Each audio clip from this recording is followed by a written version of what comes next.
Isinailalim na sa state of calamity ang buong probinsya ng Cebu matapos tumama ang magnitude 6.9 na lindol sa Bogo City nitong Martes ng gabi. Narito ang balita ni Verhil Parba.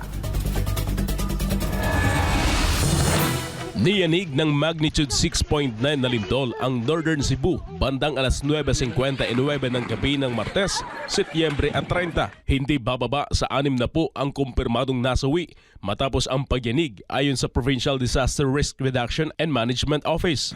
Kaugnay nito, 4 na katao ang nasawi matapos gumuho ang sports complex sa bayan ng San Remigio sa gitna ng paglalaro ng basketball. Kabilang sa nasawi ang isang tauhan ng PFP at 3 ng Philippine Coast Guard na kalahok sa Mayor's Cup na ginaganap sa naturang venue nang tumama ang malakas na lindol.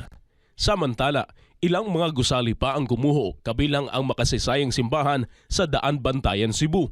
Gumuho rin ang isang fast food chain sa Bogo City at nabiyak ang mga kalsada.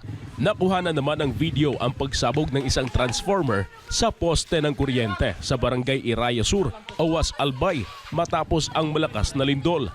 Naantala rin ang Miss Asia Pacific 2025 Gala Night matapos yanigin ng malakas na lindol. Sa kalagitnaan ng pagrampa ng mga kandidata ay biglang yumanig kaya napatigil ang mga ito at nagsibabaan sa entablado. Samantala, isang eroplanong papalapag na sana sa Cebu Airport ang pinayuhang umikot muna sa himpapawid dahil sa banta ng lindol. 4 na beses itong umikot sa himpapawid ng Mactan Island bago pinayagang lumapag sa runway. Ilang minuto ring naging tensyonado ang mga pasahero dahil sa pag-aalala sa sitwasyon sa ibaba.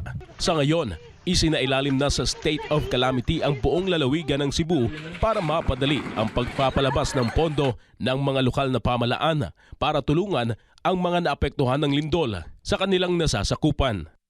Ito si Verhil Parba, ang inyong citizen correspondent, nag-uulat para sa Diyos at sa Pilipinas nating mahal.